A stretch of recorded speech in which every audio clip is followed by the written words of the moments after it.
जय हिंद दोस्तों।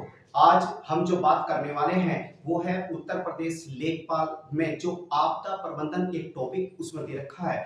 उस टॉपिक के ऊपर एक छोटी सी वीडियो मैं आपके सामने रख रहा हूं जिसमें आपकी समरी एक रिवीजन के तौर पर आपके सामने डिजास्टर मैनेजमेंट के ऊपर ये वीडियो है और इसे जितनी जल्दी हो सके आपने रिवीजन कर सकते हैं। आप एक ना एक क्वेश्चंस आपको इसमें मिल सकता है। ये कम टाइम में आपका रिवीजन हो जाए, चाहे आप स्पीड तेज करके इसको सुन सकते हैं। चलते हैं इधर उधर की ना बातें करते हुए, सीधी बात नो बकवास। सीधी यानी कि आपदा प्रबंधन डिजास्टर मैनेजमेंट अधिनियम यानी कि जो 2005 ये इंपोर्टेंट है और इसमें क्या क्या चीज से क्वेश्चन बन सकते हैं उसके लिए मैंने आपको इसमें एक्सप्लेन करूंगा। इसके लिए जो नोडल एजेंसी काम करती है डिजास्टर मैनेजमेंट के लिए वो होती है गृह मंत्रालय यानी कि होम मिनिस्ट्री। होम मिनिस्ट्री, ठीक है ना। होम मिनिस्ट्री जो इसमें काम करती है, किसमें? गृह मंत्रालय। नोडल जो मंत्रालय है इसमें गृह मंत्रालय काम करता है आपदा प्रबंधन में। इसमें कई बार क्वेश्चन यहां से कंफ्यूजन हो सकता है, कभी आप और दूसरा मंत्रालय मिनिस्ट्री इसमें लगा दें। इसके साथ ही ये संसद में जो हुआ था 23 दिसंबर 2005 को अधिनियमित किया गया, यानी कि 23 दिसंबर 2005 को अधिनियमित किया गया क्या? आपदा प्रबंधन। इसके बाद क्या है इसमें कुल ध्यान रखना, इसमें कुल कितने अध्याय हैं? यानी कि 11। इसमें 11 अध्याय हैं और धाराएं 79 हैं। याद रखनी है ये वाली, यानी कि धाराएं 79 हैं और अध्याय कितने हैं? 11। इसके साथ ही ये कैसा है आपदा प्रबंधन, यानी कि त्रिस्तरीय है। यानी कि त्रिस्तरीय संरचना, वो पूछ सकता है कौन सी संरचना है ये? त्रिस्तरीय संरचना है, 3 टायर्स स्ट्रक्चर्स। 3 टायर्स स्ट्रक्चर्स है। इसके साथ ही इसमें कौन कौन सी चीज आती है? यानी कि राष्ट्रीय स्तर पर, राज्य स्तर पर और जिला स्तर पर। यानी कि एनडीएमए आता है, एसडीएमए आता है, डीडीएमए आता है, ठीक है। National disaster management authority, state disaster management authority, district disaster management authority, ठीक है। इसके साथ आगे चलते हैं। इसमें इंपोर्टेंट है ये धारा 2D। धारा 2D में क्या बात कही गई है? यानी कि धारा 2D में आपदा को परिभाषित करा गया है, यानी कि उसको व्याख्या कभी कभी बढ़ा सकता है कि आपदा जो है वो कौन सी धारा के अंतर्गत रखा गया है। तो कौन सी धारा के अंतर्गत है? 2D के अंदर। याद रखना 2D के अंदर आपदा वर्ग। इसमें जो कोष या फंड की बात आती है इसमें डिजास्टर मैनेजमेंट में, इनके फंड की बात आती है। 2 तरह के फंड है, तो पूछ सकता है कि कितने टाइप? यानी कि 2 तरह के, समन यानी कि मेडिटेशन फंड और इसके बाद है रेस्पॉन्स फंड, ठीक है ना। समन कोष और उसके प्रतिक्रिया कोष। और ये जो आता है वो कौन सी धारा में, सेक्शन कौन से में आता है? 46। यानी कि धारा कौन सी आती है किसके लिए? यानी कि कोष के लिए। वो धारा 46 कौन सी? 46 धारा 46 में इसमें एनडीआरएस के लिए ये आती है। जो इसमें जो इसका सेक्शन है 46, यानी कि इसमें सारा कोष या फंड की बात होती है। तो फंड कितने हैं? यानी कि 2 टाइप के। इसके बाद आते हैं, थोड़ा सा इधर चलते हैं हम, यहाँ पर देखिएगा इसमें धाराओं का जिक्र कर रहा हूं थोड़ा सा। जो कुछ इंपोर्टेंट धाराएं हैं उनको मैं आपको एक्सप्लेन कर दे रहा हूं। इसमें धारा है धारा 3 एनडीएमए का गठन। इस पर ध्यान रखना, यानी कि नेशनल डिजास्टर मैनेजमेंट अथॉरिटी का जो गठन हुआ है वो धारा कौन सी के अंतर्गत हुआ है? धारा 3 के अंदर है, यानी कि 3।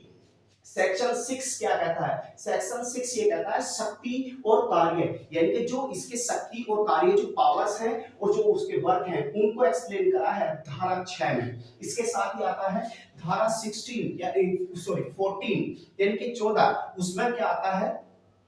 एसडीएमए का गठन, यानी कि एस 14 में क्या था? एसडीएमए यानी कि स्टेट डिजास्टर मैनेजमेंट अथॉरिटी का गठन किसमें होता है?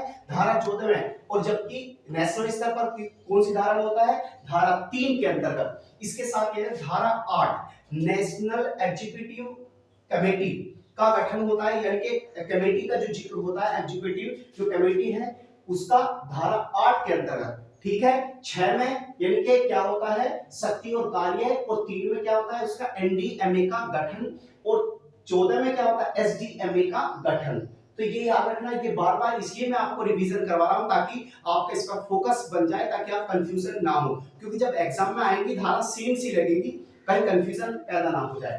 धारा 25 में 25 क्या कहती है? डीडीएमए यानी कि डिस्ट्रिक्ट डिजास्टर मैनेजमेंट का गठन जिला स्तर पर, ठीक है ना। ये इसके बाद है धारा 51। धारा 51 क्या कहता है, आपदा कार्य में यदि कोई डिजास्टर मैनेजमेंट के कार्य में आपदा कार्य में बाधा डालने पर यदि कोई बाधा डाल रहा है तो उसको क्या दिया जाएगा, दंड। कितने वर्ष का, 1 वर्ष का, यानी कि जेल और जुर्माना। ठीक है, 1 वर्ष, 1 ईयर का। 51 में बात कही है।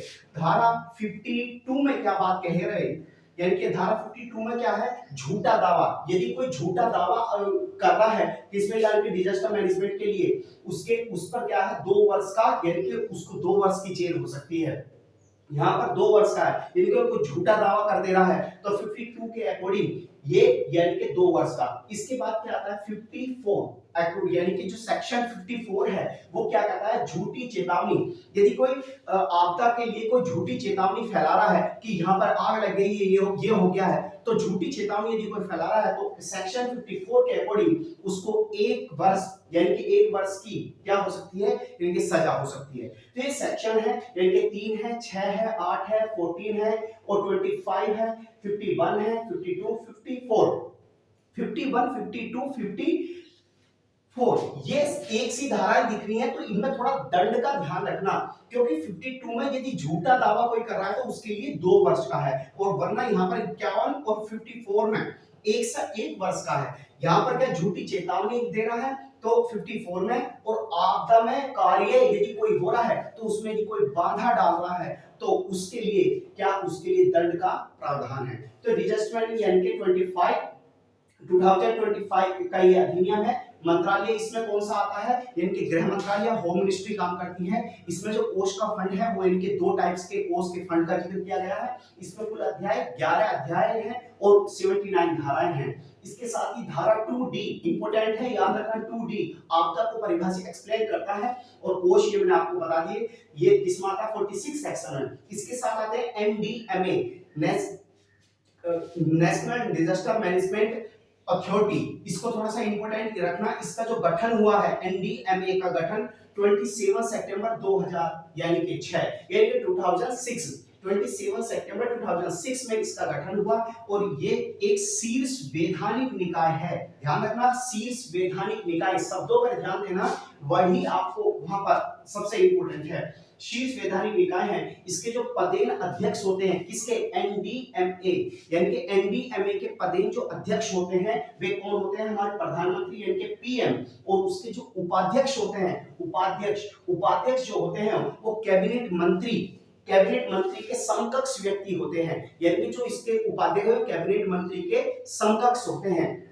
इसके साथ ही हम आते हैं अधिकतम, इसमें जो वो हो सकते हैं सदस्य 9 सदस्य, और अध्यक्ष के अलावा यानी कि कितने इसके मेंबर हो सकते हैं, किसके, एनडीएमए नेशनल डिजास्टर मैनेजमेंट के जो मेंबर हो सकते हैं 9, किसके अलावा, यानी कि अध्यक्ष के अलावा। इसका मुख्यालय जो है एनडीएमए का वो कहां पर है, यानी कि न्यू दिल्ली है, सफ्दरजंग में, ठीक है ना, न्यू दिल्ली में। ये इंपोर्टेंट है, कुछ चीजें न्यू दिल्ली में है, 9 सदस्य हैं। इसके जो पदेन अध्यक्ष होते हैं वो कौन है, यानी कि पीएम होते हैं। और ये इस टाइप, आजकल इस टाइप के क्वेश्चन बहुत ज्यादा आ रहे हैं, वो कोई संगठन कहां पर चला है, कैसे उसका गठन हुआ है, सेम सी डेट दे देंगे। तो 27 सितंबर 2006। अब यहाँ पर देखते हैं संसद का में जो जब ये अधिनियमित किया गया तो 23 दिसंबर 2005 को अधिनियमित किया आपका। गृह मंत्रालय इसमें काम करता है, त्रिस्तरीय, इंपोर्टेंट है, त्रिस्तरीय। ये चीजें मैंने इसमें आपको एक्सप्लेन कर दी है। इसमें धाराएं हैं, धारा 3 सेक्शन 3 क्या कहता है, यानी कि एनडीएमए का गठन, यानी कि इसका गठन हो रहा है। और धारा 6 में शक्ति और कार्य, यानी कि जो उसके कार्य है और पावर से उनको एक्सप्लेन करता है। और धारा यानी कि 8 नेशनल एग्जीक्यूटिव जो कमेटी है उसका गठन होता है। उसके बाद धारा 14 में क्या है, एसडीएमए जो स्टेट लेवल पे है उसका गठन होता है। धारा 25 में डीडीएमए का गठन जो जिला स्तर पर। 51 में आपदा कार्य को बाधा डाल रहा है तो उसके लिए ये है ना दंड का प्रावधान है। और 52 में क्या है, झूठा दावा यदि कोई कर दे रहा है तो उसके लिए 1-2 वर्ष का कारावास। और 54 में जो हम सेक्शन 54 क्या कहता है, झूठी चेतावनी यदि कोई फैला रहा है तो 1 वर्ष का उसके लिए क्या है, जेल उसको हो सकती है। तो ये आपको एक छोटी चीजें मैंने आपको एक्सप्लेन करी है। इसमें 2-4 चीजें और मैं आपको बता देता हूं ताकि इसमें कुछ चीजें वर्ड आ जाते हैं जो एक्सप्लेन कर दे रहा हूं। बस आप 2 मिनट रुकिएगा। और अपना रिवीजन रखिएगा। जितना अच्छा आप रिवीजन करते रहेंगे आपका सिलेक्शन होने के चांस ज्यादा रहेंगे। रिवीजन आपका ज्यादा से ज्यादा रहे, जितना अच्छा रिवीजन किसी का भी होता है वो कंफ्यूजन होने की संभावना कम रहती है। किसकी? आपके पेपर में, पेपर में संभावना कम रहती है। इसमें एक चीज याद रखेगा, NDRF, इसको वो पूछ सकता है, इसकी फुल फॉर्म भी आ सकती है। तो नेशनल डिजास्टर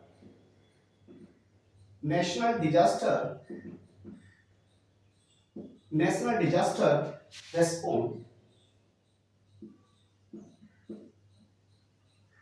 फोर्स, ठीक है। इसका राष्ट्रीय आपदा मोचन बल, राष्ट्रीय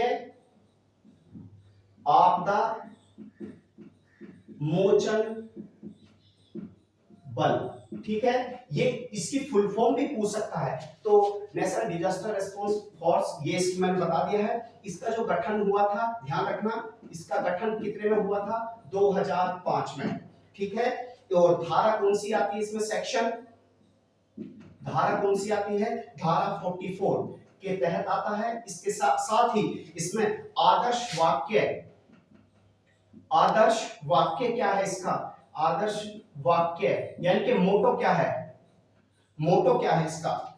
मोटो है आदर्श वाक्य, आपदा सेवा सदैव, आपदा सेवा सदैव,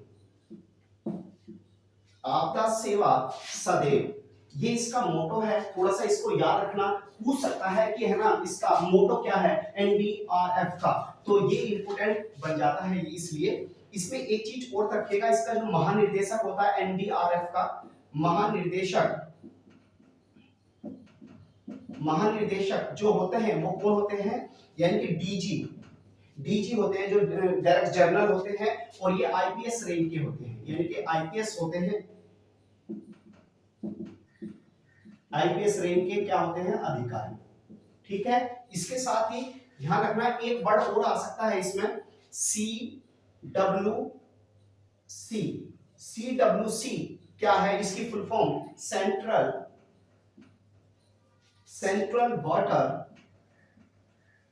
water commission, central water commission. जो सेंट्रल वाटर कमीशन है ये जो काम करता है, ये किसकी चेतावनी देता है? बाढ़ की पूर्व चेतावनी, यानी कि बाढ़ की पूर्व क्या देता है?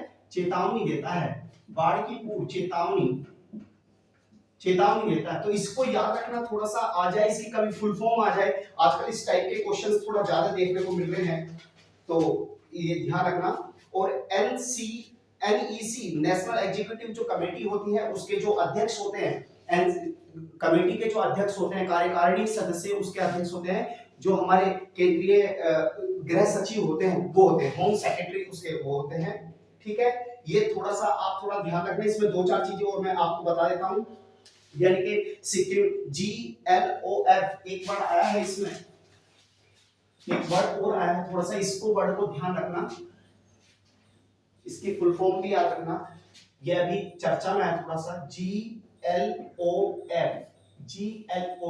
ये क्या है? यानी कि ग्लेशियर लेक आउटबर्स्ट फ्लड, इसके बारे में। और ये यानी कि क्या बताता है कि जोखिम प्रबंधन, ये किसके लिए होता है? सिक्किम और अरुणाचल प्रदेश के लिए। इसमें जो ये चीजें बताई गई हैं, सिक्किम और अरुणाचल प्रदेश, यानी कि एक तरह से जोखिम की स्थिति है यहाँ पर, तो इस पर थोड़ा सा ध्यान रखना है। और इसमें जो घटनाएं हैं यहाँ पर अरुणाचल प्रदेश में कितनी, यानी कि 27 उच्च जोखिम है, उच्च जोखिम, ध्यान रखना, उच्च जोखिम वर्ड बोल रहा हूं। जो हिमनद झीलों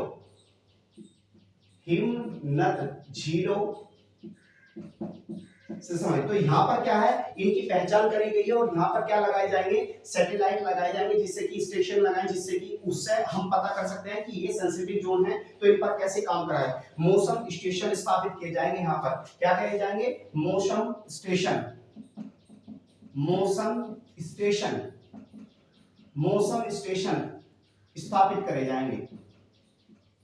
तो ध्यान रखना, ये थोड़ी सी आपको मैंने जानकारी इसमें रखी है, ये GLOF याद रखना, यानी कि glacier lakes outburst flood, ठीक है। इसमें इसलिए क्योंकि ये चीजें आपके कहीं ना कहीं पेपर में देखने को मिल सकती है। मैं ये नहीं कह रहा कि हाँ भाई सारी चीजें इसमें से आ जाएगी, ये सिर्फ आपकी रिवीजन क्लास है, जितना ज्यादा रिवीजन कर सकते हो, समय कम है, 5-6 दिन बचे हुए हैं, तो जितना ज्यादा हो सकता है अपने नोट्स उठाइएगा, नोट्स का रिवीजन करिएगा, नोट्स पढ़िएगा, बार बार बोल रहा हूँ, नोट्स ऑर्गेनाइजेशन जो है उनको एक एक को अच्छे से डिजिट के अनुसार याद करें, संगठन कहाँ हुआ था, स्थापित कहाँ हुआ था और उसका मुख्यालय कहाँ पर है। आजकल इस टाइप के क्वेश्चन पूछ रहे हैं, जो 2023 में घटना क्या हुई है उसी संगठन की, उस ऑर्गेनाइजेशन की 2024 में कहाँ पर हुआ, तो इस टाइप के क्वेश्चंस आपको देखने को मिल सकते हैं। ऐसी छोटी वीडियो के साथ मैं आपके सामने मिलता रहूंगा।